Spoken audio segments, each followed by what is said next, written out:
mistakes, but what's different about this source I'm about to tell you about is that they have strict penetration testing, red teaming and blue teaming of all the information they release to the world before they post it. And then even after they release the content, if someone finds a hole in the information, they rapidly correct themselves, announce to the world that they corrected the information. And you may have already heard of it, you may already subscribe to it. It goes by many names. It is commonly known as science.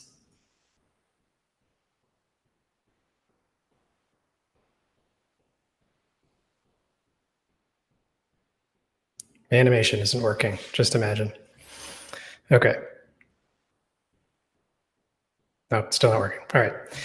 So you're watching the first in a series of workshops where we're going to walk through what the scientific community has to say about the kinds of things we do in cybersecurity for risk assessment. We'll talk about what we can do to optimize our risk assessment practices, whether we're a team of 2 or 20,000. This isn't going to be heavy on encryption or computer science. We're going to cover scientific insights applicable to cybersecurity, but we're going to make the concepts approachable and the insights actionable. So in this episode, I'll give a summary of what we've found so far in the scientific literature, but I encourage you to subscribe because in future Hive live streams, we're going to have the actual scientists and other guests on the show.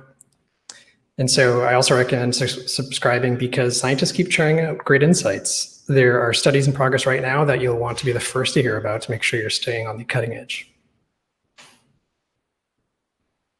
So for most of us, this is what risk assessment looks like. In fact, if you do a Google image search, you're going to see a lot of this, especially the color palette. We attempted to find the roots and primary source of this kind of risk assessment. The roads of inquiry lead to a mix of standards organizations like NIST, industry certifications, and a great deal of physical hazard guidance resources, such as for mining operations or oil. But we wanted to understand why people seem so confident using these tables and heat maps. And we didn't find any evidence supporting the validity of these instruments, or what are usually called ordinal scoring and risk heat maps, as inputs for a risk assessment. This was surprising and a big deal because the applications of ordinal scoring risk assessment range from industry safety to counterterrorism operations, with cybersecurity somewhere in between, maybe across both. We did find some research explicitly calling out not just the questionable value of risk matrices, but demonstrations of how using such a tool was worse than simply rating risks at random. If you found scientific research supporting these methods, please let us know, because we searched very hard for them, could not find them, and I would love to bring them up and talk about them here. All that is to say, cybersecurity industry standard risk assessment was a dead end for the scientific literature. There might be validity to it, but there aren't studies that we can find. So hopefully people fund some studies and replicate those studies to make a clear message about these tables and matrices and their validity. So for now, let's not go there. It's a silly place. So because that was a dead end, we had to start from scratch. So we looked at the scientific literature and really just read through anything remotely related to what occurs when we do a cybersecurity risk assessment. When we say cybersecurity, as cybersecurity professionals, there's really this ensemble of people, process, and technology. So when you search Google Scholar or a university research database for the term cybersecurity, you're not going to find much about what we're talking about here. You're going to find there are a lot of preliminary research efforts that will hopefully lead to funded studies, but not a lot of repeat research. So what we had to do, and what you'll have to do when you're doing your research, is break apart the ensemble of scientific topics that make up what we do when we perform a cybersecurity risk assessment. What the components come out to when we're talking about risk assessment are typically areas of psychology, judgment and decision-making in particular, and the areas that speak about how you elicit knowledge from an expert. You'll also find research on how you communicate uncertainty to your audience after you've done your assessment. So in other words, how do you ask meteorologists for estimates in the optimal way and determine what tools and data they need? On the flip side, what little cloud icons or words do weather forecaster consumers, us, understand when we watch the news, when we look at the weather? To sum it up, what we found in the research literature is humans are poor estimators without training. Being an expert doesn't make you a good estimator, in the same way that being able to drive a car doesn't necessarily mean you can drive a bicycle, despite the difference in complexity. So finally, methods do exist to optimize your use of experts by reducing their biases. And we found that they fall into, across all those areas of research, into about 6 areas or 6 themes. And basically those give the recommendation to format questions and available data in ways shown to ensure the clarity and comprehension by your experts. Subject matter experts is usually the term in our field. Second is the format of the answers. So formatting the answers in a way proven to effectively communicate uncertainty to consumers of estimate model outputs. And then putting your estimators through calibration training. And that involves, we'll go into these in more depth, but that involves basically trivia questions, practice, and you practice answering those trivia questions in a way that actually surprisingly bleeds over into your actual work. So you become better at, in this particular circumstance, you can become better at trivia, but then also become better at your actual workplace and your occupation. The next insight is integrating estimates collected from multiple experts. As you can imagine, if you get a lot of input, you can get a more robust output. And there is a point of diminishing returns to that, however, so more doesn't necessarily mean better. There's a sweet spot to that of how many experts you ask. The next section is integrating empirical data with your expert estimates. So if you do have data available, how do you use it alongside your experts, other than simply giving it to the expert and saying, what do you think? And finally, creating simulation models that factor in not only the expert estimates, but critically the uncertainty that the expert has. So these 6 recommendation areas might seem obvious in hindsight, but consider the value of knowing that these 6 recommendations were the result of scientists doing real experiments and arguing with scientific method, as opposed to a collection of out-of-touch suits at a table or a Zoom somewhere, just winging it and publishing it as a framework or standard without any scientific backing. It would be that a lot of what we use, we haven't found to be much more than that. Somebody like me says, you know what, I really like counting in carats, and that, you know, I'm just going to make that the standard, and that's how people measure risk. There's not necessarily anything behind it, it's just something I ran with. This is something where they make experiments with those ideas, prove that they actually work.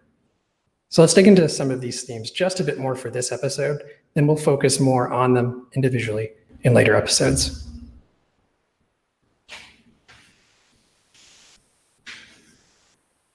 So the first theme is the format of questions. So if you ask a human a question that includes numbers, they're more likely to understand it the first time around if you follow a format that resembles animal foraging. What this amounts to is you're better off using frequency formatted questions or statements like, does X happen at least twice in 7 years? As opposed to a percentage like, is there 29%? Will this thing happen 29% of the time?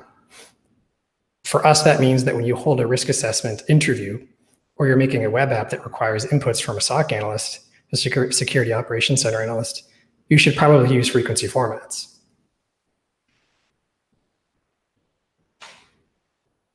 So under this theme were studies, so under the theme of calibration of experts, there were studies showing how subjects' responses provided in a frequency format minimize errors in communicating estimates to other people as well. So not just give people the questions in a frequency format, but ask them to give you that. So don't ask a person to give you a percentage, like 50%. Ask them to give you something they can imagine in their head as in physical form, like this can happen once in 2 years, instead of it's a 50% chance. 50% might be an exception because we all kind of have an intuition for what that means. But if with any other percentage or quantity, the findings were that the frequency format results in more accurate estimates once the scenarios play out in the experiments. So what was particularly prevalent in these studies was that ranges when ranges of estimates were collected instead of single point numbers, the researchers were able to capture reality more often. And so if you ask an expert to provide a ballpark estimate, and then have them narrow it down, not to a single number, but to a smaller range, you end up having better outcomes. So suppose your engineers or your AWS account person say that the cost of replacing any particular server could be as little as $1,000 or as much as $100,000. But most of the time, this spans out to around 4,000. That's a range estimate. Okay, so the previous slide was about the format of the answers. This one's about your calibration of experts. So overconfidence bias occupied a lot of the researchers' time, as evident by the number of studies on overconfidence. And this makes sense because the preceding studies found it to be the most prevalent bias. They also found that overconfidence bias increases as the task difficulty increases of what they're trying to estimate. So if you try to say something like, what's the probability of any particular server being breached, or you say, what's the probability of this specific server being breached under these specific circumstances, you end up adding a lot of complexity. The tried and true method for correcting overconfidence bias, among others, was called calibration training. So experts who practice giving estimates for bar trivia questions with numerical answers got better at providing estimates in all subject areas beyond the bar trivia, including their occupations, regardless of their occupation. So meteorologists or people who are doing logistics or people who are doing cybersecurity. So I don't think cybersecurity in particular was tested, but a lot of the other, the outcome of their study was that no matter what occupation they chose in a diverse set, the results were the same. People get good at doing these estimates with trivia questions and careful feedback about what they can do to make a better estimate goes over into their work life. So they ended up building up the habit, and yeah, please keep sending questions. So they ended up building up the habit of knowing their own uncertainty. So when somebody asks them a question, they say, I don't know. And then they say, but I have a general idea. And so they give the estimate range. And Socrates probably would have loved calibration training because it forces us to be sensitive to when we don't know an answer to a question, but takes it a step further and defines the degree of knowing.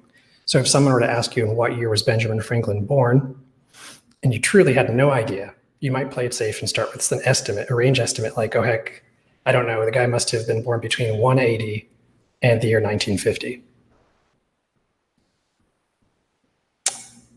The next theme was the aggregation of experts. So studies where they aggregated estimates from multiple experts improved accuracy. And surprisingly, the studies where they aggregated estimates from non-experts also improved accuracy. And in some cases, those non-expert groups of people, those pools of people giving estimates did better than the experts if the group was diverse enough. So if everybody in your company estimates how many jelly beans are in the jar in the break room, if you take the average of all those estimates, you're probably going to be correct. And in the same way, if you do that with cybersecurity problems, you're probably going to be correct. So simply averaging estimates works, but there are more sophisticated forms of aggregating estimates, and we'll dive into those in future episodes. Next area is integration of what data you do have with those experts, with the expert estimates.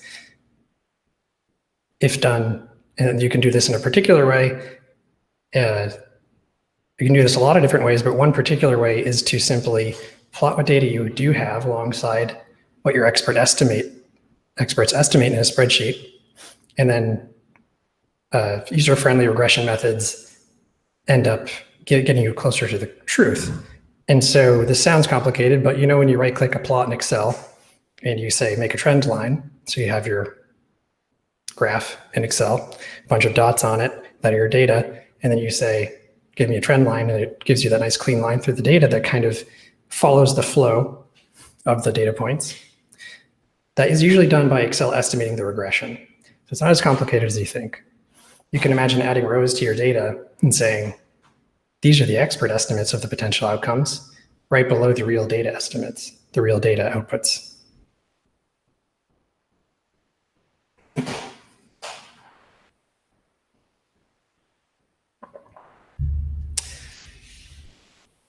So the last area is simulation and sampling. So taking advantage of computer processing has reduced bias from human estimates by allowing us to break down complex problems into simple ones and then collect estimates from those simple problems and then recombine them into the real model of the model of reality as factors in a simulation. So you can do basic Monte Carlo simulations in a spreadsheet where your experts provide one of those range estimates we were talking about. And simulation enables you to have them give estimates for the probability, maybe one day or as one question, and then estimates separately for the impact another day or in another question, and then get a mathematically sound product of those two estimates and how they relate to each other. So this is kind of like how people in traditional risk assessment multiply a probability score times an impact score, but this method actually makes mathematical sense, and it's more forgiving to error by the estimators than compared to scoring. So once more to sum it up, humans are poor estimators without training. Being an expert doesn't make you a good estimator in the same way that you might be able to drive a car, but haven't learned how to drive a bike. And methods do exist to optimize your use of experts by reducing their biases.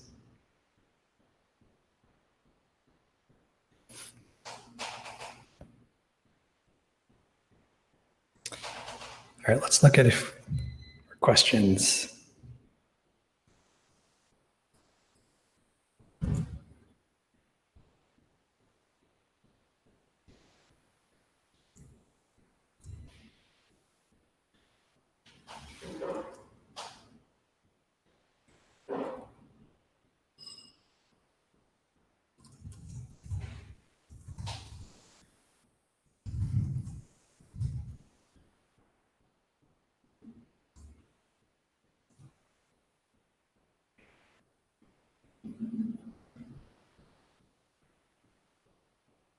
All right, so why don't the makers of industry frameworks like NIST use scientific methods? So NIST definitely has very sophisticated science-based quantification methods and guidance, but not specifically for cybersecurity in the way that we do it. So you can quantify the probability of a manufactured screw being faulty, causing a disaster, for example. But applying that same rigor to cybersecurity doesn't seem to have occurred, and I don't know why. I do hope to get somebody from NIST or who's been involved in the drafting process of those standards to speak to that and say, what's the reason? I'd guess they'd say that more sophisticated methods are just not accessible. So the stuff that we've talked about is not something that you can open up a piece of software like Microsoft's risk or product and just do these things that we're talking about. You can use Excel to do everything that we've done here today, but there's not a nice clean wizard that guides you through. And I'm guessing that is going to be the reason, but I still don't think that's an excuse, because a lot of us would have a hard time doing everything that even things we take it for granted do, like Microsoft Office Suite. Try to not use it and do your job. You're going to have a hard time. But again, I would like to have somebody on the show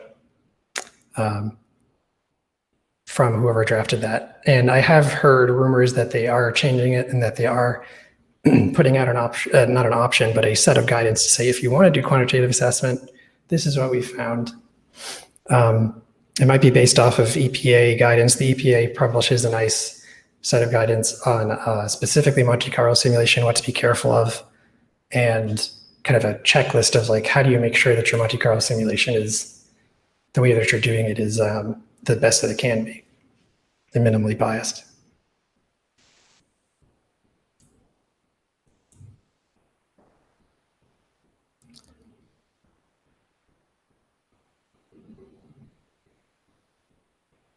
Next one.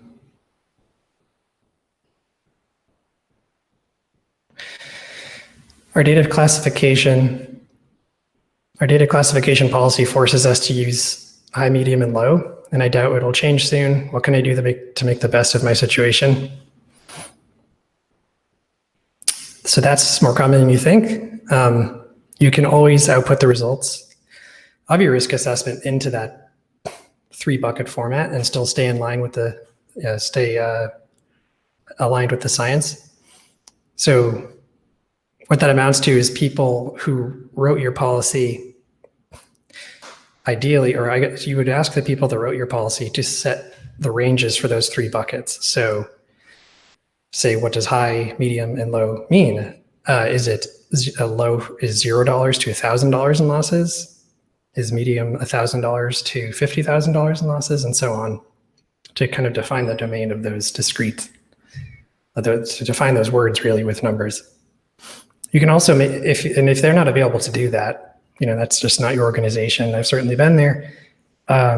You can make those buckets up yourself and just make sure that when you submit that it's documented, so that if people say, how did you come up with this data being a low classification or medium or something like that, you can say, well, this is how.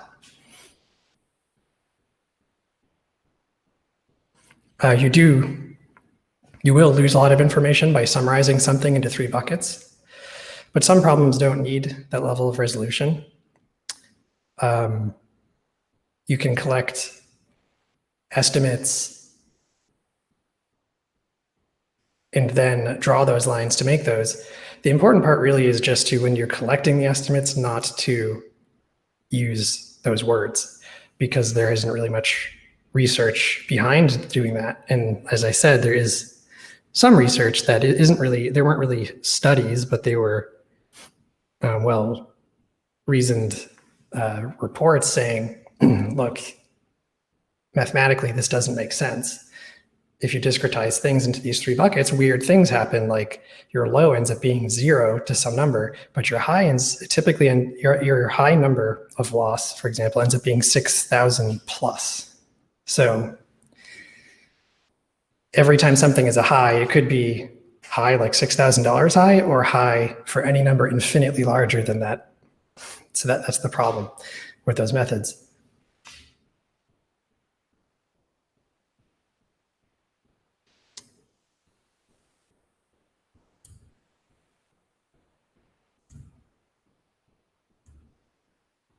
Looking if there's any others.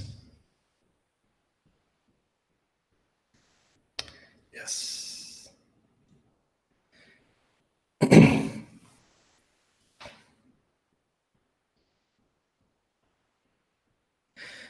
So,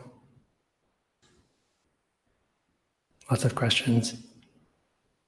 How can you translate the gut instincts of cyber professionals into real data? So the best way that comes to mind is using those interval estimates.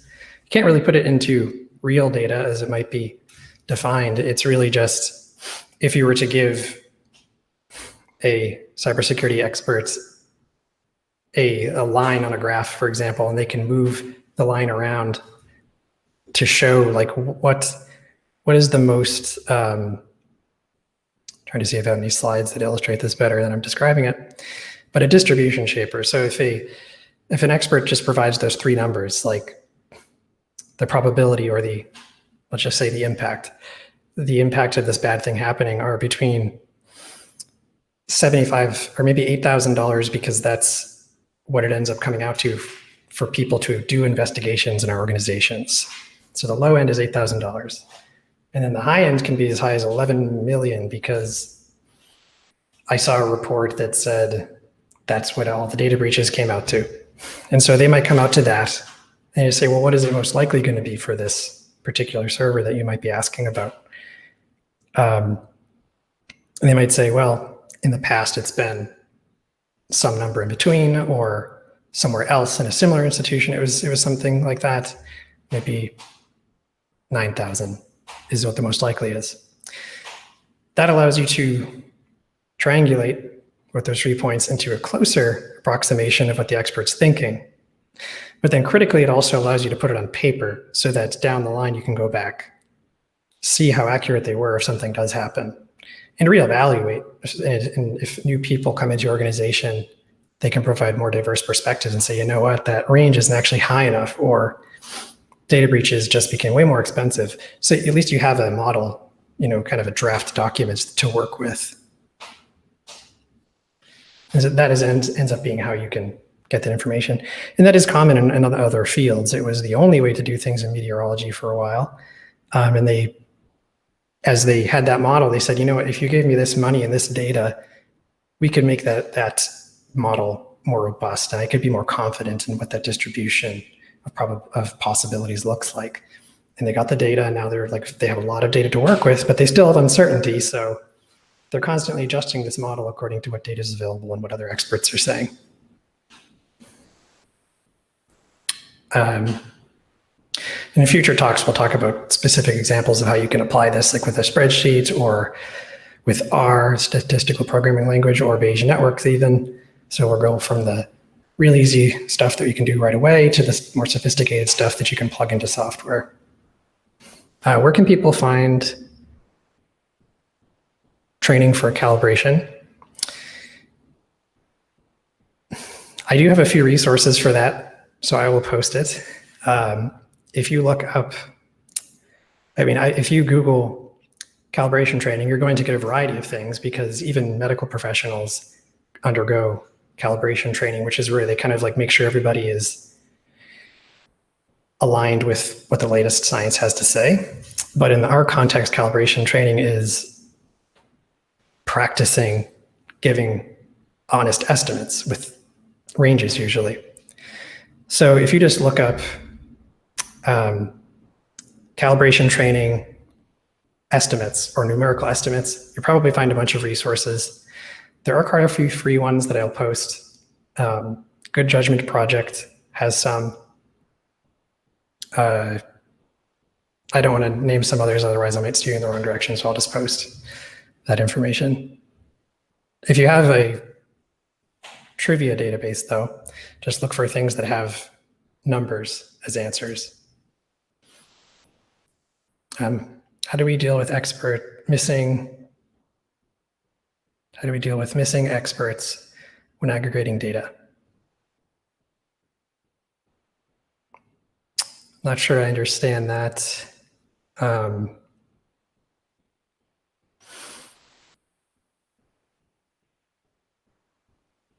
If you don't have experts, if assuming that you mean that you just don't have the experts, or that you're missing experts for a particular area, one of those studies that I pointed out did say that even people who are non-experts can provide, or groups of people that are non-experts can provide valid estimates. And in the same way, if all you have is a group of people that have no cybersecurity experience, and you're just a company that kind of outsources as much as you can still provide estimates as yourself if you undergo calibration training. So for example, I know nothing about, you think of any topic you know nothing about, and somebody says, look, you have to give an answer. Just give an answer that's plenty wide enough. Like if you truly had no idea when Benjamin Franklin was born, you can say 1 AD to 1950.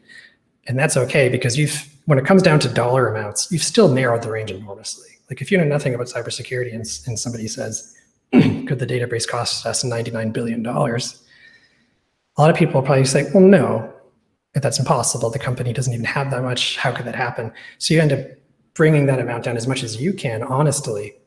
And sometimes that's enough. And at the very least, it is the model that you're going to make a decision with or without a cybersecurity expert. So at least you're putting it on paper. And in the case where the range is still too wide, That's when you say, this is as close as we can get. We really appreciate if you'd fund a cybersecurity expert or a data set to narrow that estimate more. How do we deal with lack of data regarding future risks, for example? We know that a ransomware attack occurs every N years, but what about proactive security? Is there a way to implement it with this method?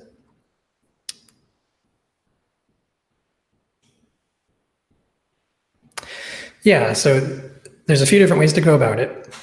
I'd say the most conceptually simple way to go about it is to collect estimates. And I think I do have a slide for this.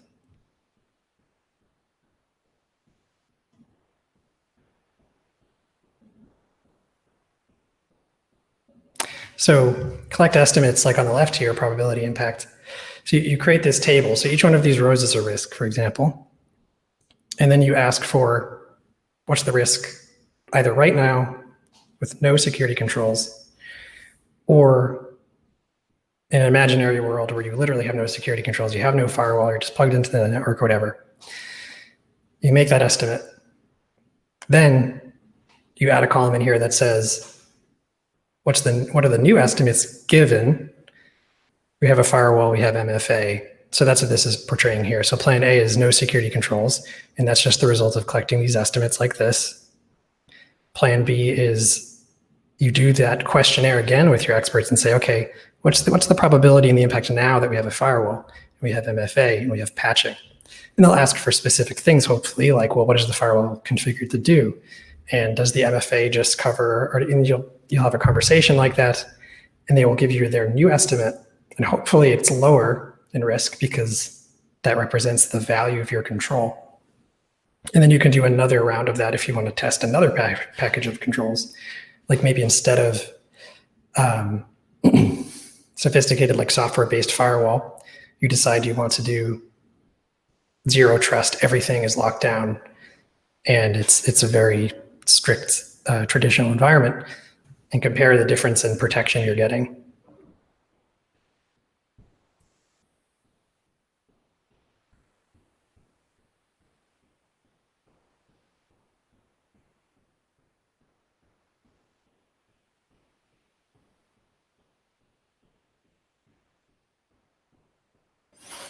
All right.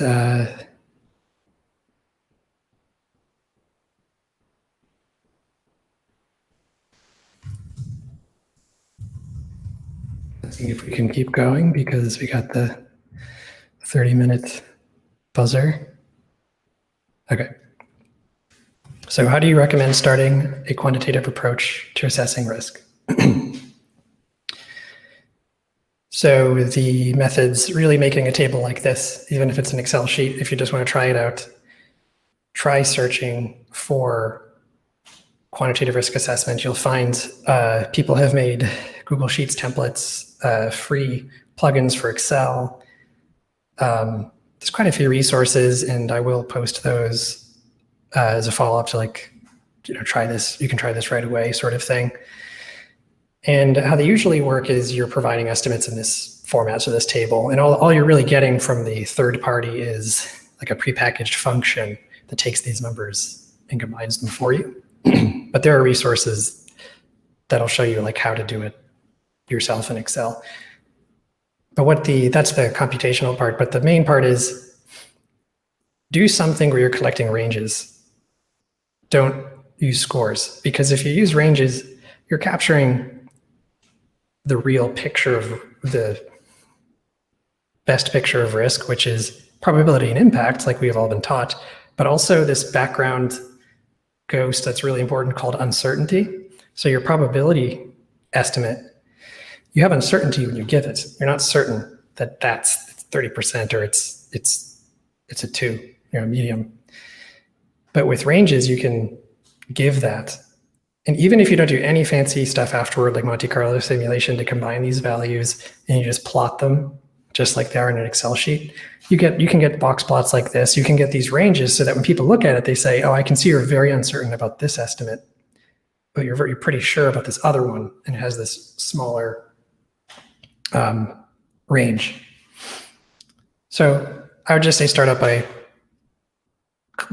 take whatever you're doing for risk assessment, replace those scoring sections with ranges, even if it's just two, so they can give a high and a low. Ideally, a most likely, because people tend to feel better about giving an estimate if you allow them to do a most likely.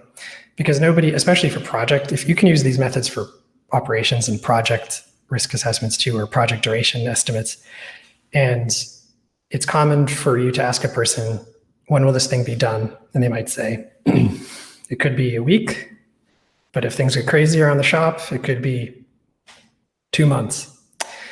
But they feel uncomfortable saying it because they know the boss doesn't want to hear that, or the customer doesn't want to hear that. So the kind of relief is that they can say, that is the possible reality. It could take months. However, I'm pretty sure this is going to get done in a month, or this is going to get done by the end of this week. But you still want to make them be transparent about possible realities. Same thing applies to our risk assessment. You want to give ranges to express your uncertainty.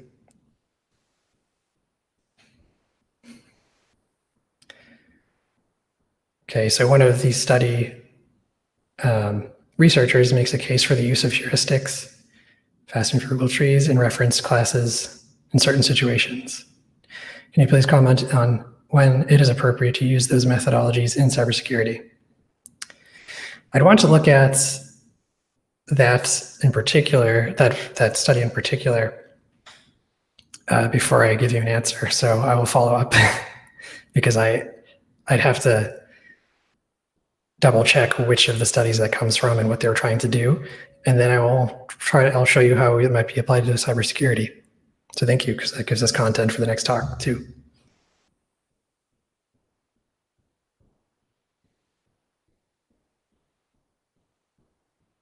So if you have any other questions, please ask. And don't be afraid to ask us on the website as well, so that we can follow up either in the next talk or we can reach out directly. All right, I think that is it.